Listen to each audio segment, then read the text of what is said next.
40 ఏండ్లు పైబడిన వారికి భుజం నొప్పి తరచుగా చూస్తూ ఉంటాం. దానికి గల కారణాలేంటి?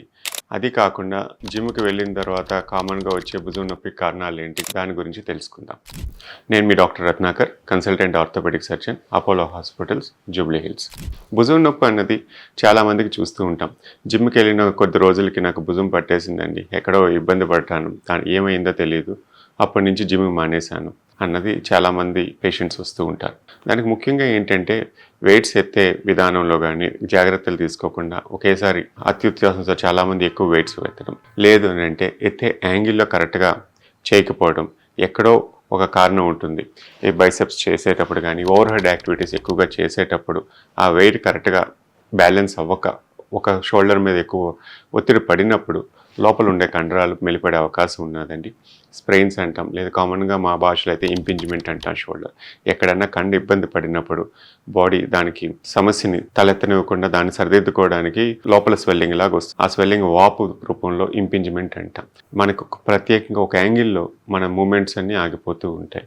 అంటే ముఖ్యంగా ఎక్కువగా తల వెనక్కి వెళ్ళడం, లేకపోతే మనం చెయ్యి వెనక్కి వెళ్ళకపోవడం ఎక్కువగా చూస్తూ ఉంటాం. ఈ యాంగిల్లో నొప్పి వస్తుందని అశ్రద్ధ చేసి వదిలేస్తాం, జిమ్కి వెళ్ళడం మానేస్తూ ఉంటాం. అంటే చాలామంది అశ్రద్ధతో ఇంకా వెళ్ళి నేను చేస్తాను అనుకుంటారు. ఆ సమస్యను పెంచుకునే అవకాశం ఉంటుంది. ఎప్పుడైనా శరీరం ఇబ్బంది పడుతున్నాను అని చెప్తున్నప్పుడు మాత్రం మనం శ్రద్ధ వహించి కొంచెం రెస్ట్ ఇవ్వాలి. అది సరిదిద్దుకునే అవకాశం దానికే ఇవ్వాలి.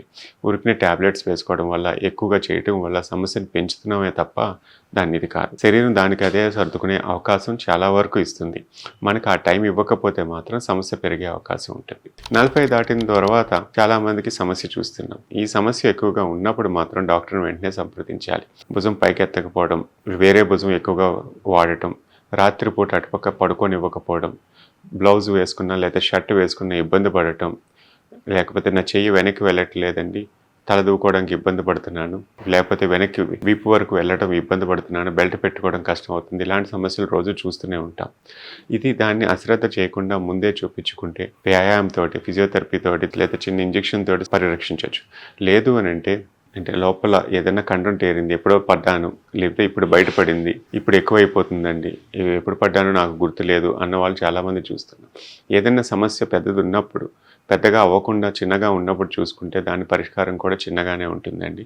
దాని సత్ఫలితం కూడా తొందరగా వస్తుంది. దాన్ని అశ్రద్ధ చేస్తే దానివల్ల వచ్చే సత్ఫలితం కూడా చాలా దూరంగా ఉంటుందండి. సో ఇలాంటి సమస్యలు బాధపడుతున్నప్పుడు మాత్రం దీర్ఘకాలికంగా ఎక్కువగా ఇబ్బంది పడితే మాత్రం వెంటనే సంప్రదించడం మంచిదండి.